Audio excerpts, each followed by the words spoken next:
Hello aspirants, subscribe करें हमारा channel और बेल आइकन को दबाइए डेली जॉब अपडेट्स और फ्री ऑनलाइन ट्यूटोरियल वीडियोस सबसे पहले देखने के लिए। Thank you. Hello friends, good morning. Friends, जैसा हम लोगों ने आपके साथ कहा हुआ था कि हम ज्योग्राफी में कुछ आपके लिए बेसिक टॉपिक लेके आएंगे, तो आज मैं थोड़ा शुरू करने जा रहा हूँ। थोड़ी बेसिक चीज़ें हैं जो जैसे कि आपके अर्थ के बारे में है, उसके बाद रिलेटेड आपके डिफरेंट डिफरेंट थिंग्स से अर्थ का जो रिलेट करती है, और साथ में इन रेफरेंस टू इंडिया, क्योंकि काफ़ी लोगों को ये क्वेरी आ रही थी कि जो इंडिया की लोकेशन है, लैटिट्यूड है, वो किस तरीके से डिटरमाइन होता है इन वर्ल्ड रेफरेंस में। तो वो भी थोड़ा सा मैं लेके आया हूँ, और कुछ की पॉइंट्स हैं जो काफ़ी ज़्यादा एग्जाम्स में पूछे भी जाते हैं। तो फ्रेंड्स, आज हम शुरू करने जा रहे हैं अर्थ के कुछ बेसिक चीज़ों से कि अर्थ के अंदर कौन कौन सी बेसिक चीज़ें होती है, कौन कौन सी चीज़ें आती हैं। फर्स्टली फ्रेंड्स, आप देख पा रहे हैं क्या अर्थ क्या है? Planet on which we live, जिसके ऊपर हम रह रहे हैं। अर्थ जो है वो क्या है? थर्ड प्लैनेट फ्रॉम द सन है, और हमारे किसमें? सोलर सिस्टम में। और ऑर्बिटिंग करता है किससे? वीनस एंड मार्स से, at an average distance of 149.6 million kilometres from the sun. कितनी दूरी पर है? 149.6 मिलियन किलोमीटर। किससे? सन से। और एक क्या है? नेचुरल सैटेलाइट है किसका? अर्थ का, और वो कौन है? मून है। एक ही सैटेलाइट है नेचुरल, कौन सा है? मून है। और जिसका इक्वेटोरियल डायमीटर है हमारे अर्थ का, वो कितना है? 12,756 kilometre. At an average density कितनी इसकी? अर्थ की 5.5 टाइम्स दैट ऑफ वाटर। और ये बिलीव किया जाता है कि ये कब बना हुआ है? 4.6 बिलियन ईयर अगो बना हुआ है। यहाँ पे इन्होंने दिया भी है 4600 मिलियन ईयर अगो। द वो earth which is 3/4 covered by ocean. तो क्या है? इसके तीन जो जो इसका 70% एरिया हो, किस कौन कवर करता है? Water. And has a dense atmosphere of nitrogen oxygen. और इसके ऊपर कौन सा एटमॉस्फेरिक लेयर है जिसके अंदर कौन सी मोस्टली जो गैसेज पाई जाती हैं? आपकी नाइट्रोजन और oxygen. Is the only planet known up to support life. और एक ही प्लैनेट अभी तक माना जाता है जिसके ऊपर क्या है? आपकी लाइफ है। आप कुछ इंट्रोडक्टरी पार्ट देख लेते हैं। जो सरफेस ऑफ अर्थ है वो ऑलवेज चेंजिंग होता है। किस तरह चेंज होता है? जैसे कि वाटर है, विंड है, स्नो है, आइस है, ये क्या है? चेंजिंग करती हैं शेप किसकी? अर्थ की। कैसे करती हैं? जो वाटर है वो थ्रू रनिंग करता है, डिफरेंट डिफरेंट वैल्यूज के थ्रू निकलता है, cut down of the process करता है, किसको? वी शेप वैल्यू बनाता है, यू शेप वैल्यू बनाता है, इरोड करता है मटेरियल को from the mountainous area toward plains. ठीक है। उसके बाद जो आपकी विंड है वो कैसे करती है? विंड बिलो आउट करती है। ठीक है। डिफरेंट डिफरेंट प्रोसेस से क्या करती है? बिलो आउट करती है, एट्रिशन से, एब्रिशन से। तो उससे भी क्या होता है? अर्थ की सरफेस में चेंज आते हैं। स्नो, स्नो कैसे चेंज लाता है?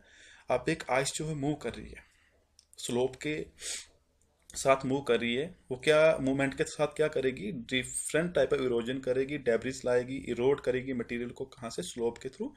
और कहाँ पे आके डिपॉजिट करेगी? जहाँ पे उसको प्लेन एरिया मिलेगा। उसके बाद ice can move down mountain. Ice भी एक क्या रोल प्ले करती है किसमें? अर्थ के सरफेस को चेंज करने में।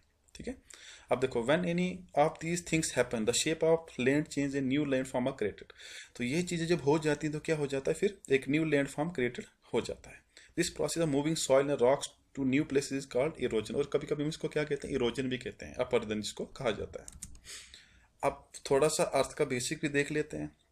जैसा हमने पीछे भी देखा कि जो अर्थ है वो क्या है? थर्ड प्लैनेट है किसके बाद? सन के बाद हमारे सोलर सिस्टम में। तो अर्थ कब बना है? 4.6 billion year ago, and is made of mostly of rocks. अब यहाँ पे इन्होंने एक चीज़ बोली है कि किससे बना हुआ है? ये मोस्टली ऑफ रॉक्स से बना हुआ है। तो फ्रेंड्स, मैं आपको बताना चाहूँगा कि रॉक जो होती है वो 3 टाइप्स की मोस्टली होती हैं। ठीक है। कौन कौन सी होती है? आपका इग्निशियस रॉक होता है, सेडिमेंट्री रॉक होता है, और आपका मेटामॉर्फिक रॉक होता है। तो सेडिमेंट्री रॉक जो होता है वो हमेशा हमें लेयर्स में मिलता है। इग्निशियस रॉक जो होता है वो हमें mostly interior of the Earth में मिलता है, क्योंकि इसका नाम ही डिटरमाइन करे इग्निशियस रॉक। ठीक है। तो अप्रॉक्सीमेटली ये बता रहा है 71% of Earth surface is covered by thin layers of water known as global oceans. तो जो अर्थ की सरफेस है 71% सरफेस को कौन कवर कर रहा है? वाटर कवर कर रहा है। तो एक और फैक्ट बताना चाहूंगा आपको मैं कि हमारे अर्थ को ब्लू प्लैनेट भी कहा जाता है। क्यों कहा जाता है? क्योंकि इसकी जो अपीयरेंस है, कहाँ से? एटमॉस्फेयर से जब हम इसको देखते हैं ऊपर से क्या है? ब्लू अपीयर्ड होता है। तो इसको हम क्या कहते हैं फिर? Blue planet, due to appearance of water. इसकी रिफ्लेक्शन के अकॉर्डिंग क्या है ये? इसकी अपीयरेंस जो हमें क्या दिखती है ब्लू, उसको क्या कहा जाता है? ब्लू प्लैनेट कहा जाता है। उसके बाद अर्थ जो है वो क्या है? ओबलेट, सेफरॉइड है, और स्लाइटली फ्लैटेंड सरफेस। ठीक है। अर्थ जो है वो पोल टू पोल सर्कमफ्रेंस कितना रखता है? जो पोल्स जैसे आपका नॉर्थ पोल और साउथ पोल है, तो कितना सर्कमफ्रेंस है उनका? 40,007 किलोमीटर्स। और इसका इक्वेटोरियल सर्कमफ्रेंस है, ठीक है। इक्वेटोरियल मीन्स इक्वेटर, वो डिवाइड करता है अर्थ को दो पार्ट्स में, जो कि 0 डिग्री पे होता है, ठीक है। वो उसका कितना है सर्कमफ्रेंस, 40,074 किलोमीटर्स। और अर्थ का अपना खुद का जो एवरेज डायमीटर वो कितना है, 12,756 किलोमीटर्स। तो ये थोड़ा सा बेसिक था अर्थ के बारे में कि कैसे अर्थ फॉर्म्ड हो रही है, अर्थ के अंदर कौन कौन सी चीज़ें हैं या कौन सी फीचरिंग है अर्थ के ऊपर, ठीक है। अब देखो, what cause Earth features to change, वो कौन से कारण है जो अर्थ को चेंज होने पे या अर्थ को हेल्प करते हैं चेंज होने में। बोलता है अर्थ फीचर्स आर कॉन्स्टेंटली चेंजिंग। जो अर्थ के फीचर्स हैं, जैसे आपके माउंटेन्स हैं, आपके पासेस हैं, आपके डिफरेंट रिवर्स हैं, तो वो क्या डे बाई डे उनके फीचर कॉन्स्टेंटली चेंज हो रहे हैं। क्यों हो रहे हैं, क्योंकि डे बाई डे उनमें चेंजेस लिया आ रहा है, क्योंकि हर दिन जो है वो क्या कर रहे हैं, डिफरेंट वर्क कर रहे हैं, ठीक है। Some time it happen rapidly and other time it happens over a very long period of time. अब देखो, एक यहाँ पे इन्होंने पॉइंट बताया है कि ये क्या कभी कभी क्या होता है, बहुत जल्दी होता है और कभी कभी इसमें काफ़ी टाइम लगता है, ठीक है।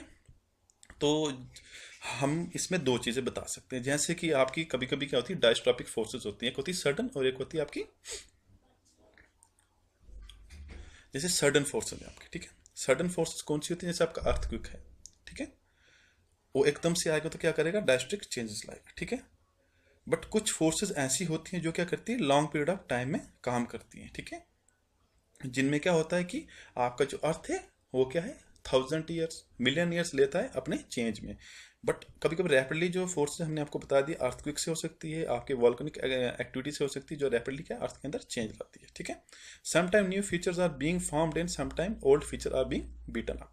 तो इससे क्या होता है, कभी कभी क्या होता है, नए नए फीचर बन जाते हैं, और कभी कभी क्या होता है, जो पुराने फीचर्स होते हैं उनका क्या होता है, उनमें ही चेंज आ जाता है, ठीक है। देखो, अब देखो, मैंने आपको पीछे एक चीज और बोली हुई थी कि जो अर्थ है, ठीक है, वो कितने 24 आवर्स में अपना क्या एक रोटेशन कंप्लीट करता है, ठीक है, अपने एक्सिस पे, ठीक है।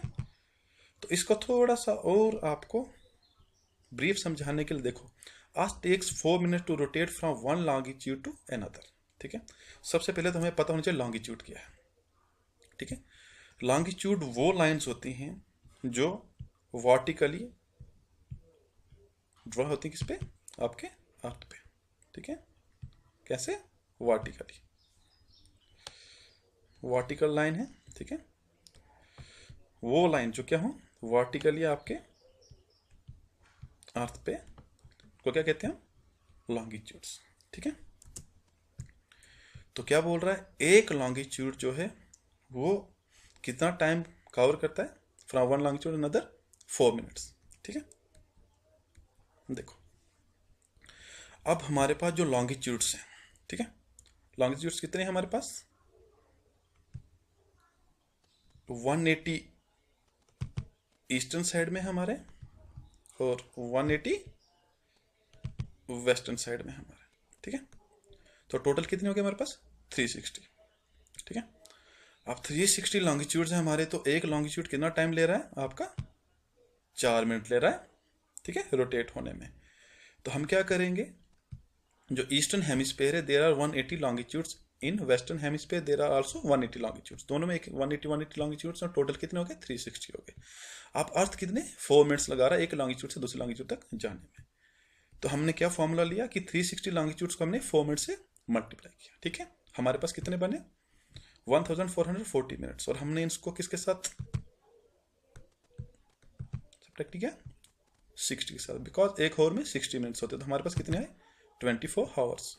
अब इस वे में हम देख रहे हैं कि जो 24 आवर में एक रोटेशन कंप्लीट करता अर्थ, ठीक है, तो किस तरह से करता है, क्योंकि उसके पास कितने 360 लॉन्गिट्यूड्स हैं, और 360 लॉन्गिट्यूड कितना टाइम कवर करते हैं, 1440 मिनट्स कंप्लीट करते हैं एक रोटेशन को, ठीक है। और उसको हम किस में ले रहे हैं, 24 आवर्स में, ठीक है। अब नेक्स्ट, जैसा हमने पीछे देखा कि अर्थ जो है वो क्या है, दो पार्ट्स में बांटी गई है, ठीक है, दो पार्ट्स में बांटी है, ठीक है। ये आपका क्या है, इक्वेटर है, ये कितने डिग्री पे आता है आपका, 0 डिग्री पे, ठीक है। अब देखो 0 डिग्री पे आपका इक्वेटर आ रहा है, तो जो इसका अपर पार्ट होगा, ठीक है, इसको हम क्या कहेंगे, नॉर्दर्न हेमिस्फीयर, और इसका जो लोअर पार्ट इसको क्या कहेंगे हम, साउदर्न हेमिस्फीयर, ठीक है। अब देखो, इसने तो बताया भी है नॉर्दर्न हेमिस्फेयर और साउदर्न हेमिस्फेयर। तो हम थोड़ी देर पहले बता रहे थे आपको कि जो नॉर्दर्न हेमिस्फेयर है वो ड्यूरिंग 21 जून को क्या है, ड्यूरिंग 21 जून को क्या होता है यहाँ पे आपकी समर सॉलिस्टिक्स होती है इस एरिया में, ठीक है। ये आपका एरिया है, इसमें क्या होती है आपकी समर सॉलिस्टिक्स होती है। और ड्यूरिंग आपके 22 दिसंबर को आपकी जो समर सॉलिस्टिक्स होगी वो कहाँ होगी, आपके साउदर्न हेमिस्फीयर में, ठीक है। ये जो बीच में आपको लाइन मैंने ऐसी इमेजिनरी लाइन एक ड्रा की है, कौन सा आपका इक्वेटर है जो इसको दो भाग में बांट रहा है, एक नॉर्दर्न हेमिस्फीयर एक साउदर्न हेमिस्फीयर। तो आपको डेट्स याद रखनी है, 21 जून को आपका समर सॉलिस्टिक्स कहाँ होता है, आपका नॉर्दर्न हेमिस्फीयर में, और 22 दिसंबर को आपका समर सॉलिस्टिक्स कहाँ होता है, साउदर्न हेमिस्फीयर में, ठीक है। तो साथ में एक और चीज़ याद रखनी की जो ऑटम आता है वो कितने को आता है आपका मार्च में, आपका कहाँ आता है 21 मार्च को आपका नॉर्दर्न हेमिस्फीयर में, और 23 सितंबर को आपका साउदर्न हेमिस्फीयर में, ठीक है। अब इसने कुछ और पार्ट्स भी दिए हैं, जैसे नॉर्दर्न पोल है, आर्टिक सर्कल है, ट्रॉपिक ऑफ कैंसर है, इक्वेटर है, ट्रॉपिक ऑफ कैप्रिकॉर्न है, एंटार्क्टिक सर्कल है और साउदर्न पोल है, ठीक है। तो ये भी थोड़ा सा आपको ब्रीफ कर देता हूँ मैं, ठीक है। सबसे पहले तो आपका इक्वेटर होगा, ठीक है, 0 डिग्री पे। फिर आपका जो ट्रॉपिक ऑफ कैंसर है वो कितना आपका 23.5 डिग्री, मतलब 23.5 डिग्री पे है, ठीक है, ट्रॉपिक ऑफ कैंसर, ठीक है। तो उसके बाद जो आर्टिक सर्कल है आपका कितना है 66 अपॉन ये कितना 66.5 डिग्री पे आपका क्या है आर्टिक सर्कल है। और जो नॉर्दर्न पोल है वो कहाँ पे आपका 90 डिग्री पे, ठीक है। वैसे ही आपका ट्रॉपिक ऑफ कैप्रिकॉर्न जो है कहाँ पे 23.5 पे है साउदर्न हेमिस्फीयर में। आपका एंटार्क्टिक सर्कल है, ठीक है ना, हमने ऊपर आर्टिक सर्कल, नीचे कौन सा है एंटार्क्टिक सर्कल है साउदर्न हेमिस्फीयर में। ये कितने पे है आपका, ये भी 66.5 डिग्री पे आपका साउदर्न हेमिस्फीयर में। और लास्टली क्या आपके पास साउदर्न पोल है जो कितना है 90 डिग्री साउथ में है, ठीक है। तो कितनी चीज़ें देखी हमने, एक तो 90 डिग्री हमने देखा नॉर्दर्न पोल कहाँ पे नॉर्दर्न हेमिस्फीयर में है, और उसके बाद 66.5 डिग्री पे हमारा क्या है आर्टिक सर्कल है, उसके बाद 23.5 पे हमारा क्या है ट्रॉपिक ऑफ कैंसर है, और 0 डिग्री पे हमारा क्या है इक्वेटर है, ठीक है।